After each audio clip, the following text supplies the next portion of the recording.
அனைவருக்கும் வணக்கம். Welcome back to mylanji.com. இன்றைக்கி நம்ம வீடியோவில் இன்னும் 2 நாளில் வர இருக்கக்கூடிய சந்திர கிரகணம் என்னைக்கு வருது, டைம் என்ன செய்யணும், என்ன செய்யக்கூடாது அப்படிங்கிறத பற்றி தான் பார்க்க போகிறோம். இந்த வருஷம் முதல் சந்திர கிரகணம் மார்ச் 25ஆம் தேதி திங்கட்கிழமை பௌர்ணமி அன்னைக்கு தான் வர இருக்குது. டைம் சரியாக பார்த்தீங்கன்னா காலையில் 10:23 மணிக்கு ஸ்டார்ட் ஆகி சாயந்தரமாக 3-2 மணி வரைக்குமே இந்த சந்திர கிரகணம் இருக்கும். இந்த வருஷம் சந்திர கிரகணம் பகல் டைமில் வருது அப்படிங்கிறதுனால இந்தியாவில் நம்ம பார்க்க முடியாது. சந்திர கிரகணம் ஆகட்டும், சூரிய கிரகணம் ஆகட்டும், இந்த சொன்னதையும் ஃபஸ்ட்டு பயப்படுறவங்க, கன்ஃபியூஸ் ஆகிறவங்க யாருன்னு பார்த்தா அது ப்ரெக்னெண்ட்டாக இருக்கவங்க தான்.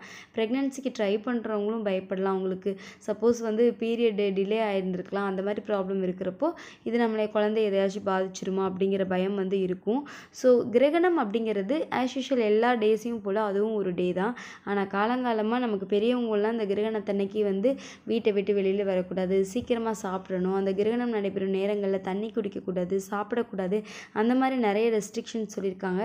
எல்லாமே நம்மளால் ஃபாலோ பண்ண முடியலனாலும் நமக்கு ஒரு திருப்தி அப்படிங்கிறதுக்காக அதில் நம்பிக்கை இருக்கும் பட்சத்தில் சின்ன சின்ன விஷயங்களை தாராளமாக ஃபாலோ பண்ணலாம். அதை நம்ம பிரேக் பண்ணணும் அப்படிங்கிறது கிடையாது. ரொம்ப இம்பார்ட்டண்ட் அப்படின்னு சொன்னால் அன்றைக்கே ஸ்கேன் எடுக்கணும், அன்றைக்கே டெலிவரி அப்படின்னா கண்டிப்பாக போய் தான் ஆகணும். அதை ஸ்கிப் பண்ணக்கூடாது. அதெல்லாம் நம்ம பார்த்துக்கலாம். சப்போஸ் உங்களுக்கு அவசியம் இல்லாத ஒரு வேலை, அது எப்போ வேணாலும் அந்த வேலையை செஞ்சுக்கலாம் அப்படிங்கிறப்போ அப்போ வீட்டை விட்டு நம்ம வெளியில் போகணும் அப்படிங்கிற அவசியம் கிடையாது. சீக்கிரம் டைஜஸ்ட் ஆகக்கூடிய உணவுப் பொருட்களை சாப்பிட்டுக்கலாம். கொஞ்சம் லைட் ஃபுட் எடுத்துக்கலாம். ஜங்க் ஃபுட்லாம் அந்த கிரகணம் அன்னைக்கு ப்ரெக்னெண்ட்டாக இருக்கிறவங்க அவாய்ட் பண்ணிக்கிறது நல்லது. மற்றபடி நீங்கள் சாப்பிட்டுக்கலாம், ஃப்ரூட்ஸ் சாப்பிட்டுக்கலாம், தண்ணி குடிச்சிக்கலாம், எல்லாமே பண்ணிக்கலாம். அது பண்ணாமல் இருக்கவே முடியாது.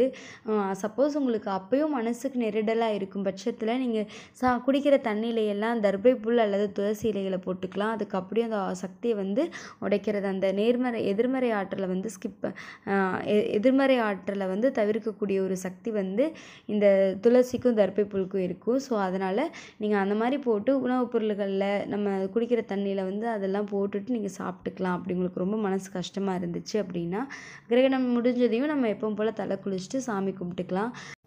கிரகணம் அப்படிங்கிறது என்ன பொதுவாக அப்படின்னா சூரியன், சந்திரன், நிலா 3 ஒரே நேர்கோட்டில் வருது தான். இப்போ சூரியனை நம்ம பூமி சுற்றி வருது, பூமி நிலா சுற்றி வருது. இந்த மாதிரி ப்ராசஸ் போயிட்டுருக்கும் பொழுது சூரியன், நிலா, பூமி 3 ஒரே நேர்கோட்டில் இருக்கும்.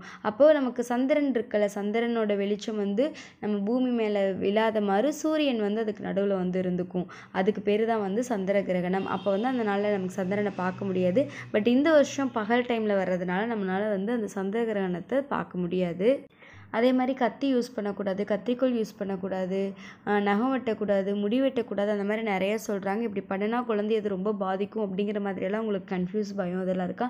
இதெல்லாம் நடந்ததுக்கு சயின்டிஃபிக்காக எந்த ப்ரூஃபும் இல்லை. பட் ஒரே ஒரு நாள் தானே, நம்ம அதை அவாய்ட் பண்ணிவிட்டு நம்ம கேஷுவலாக இருந்துக்கலாம். எல்லா டேயும் போல் அந்த டேயும் நம்ம பார்த்துக்கலாம். வீடியோ யூஸ்ஃபுல்லாக இருக்கும் அப்படின்னு நினைக்கிறேன். நெக்ஸ்ட் வேறு வீடியோவில் பார்க்கலாம். பயப்படாமல் இருங்க. தேங்க்யூ.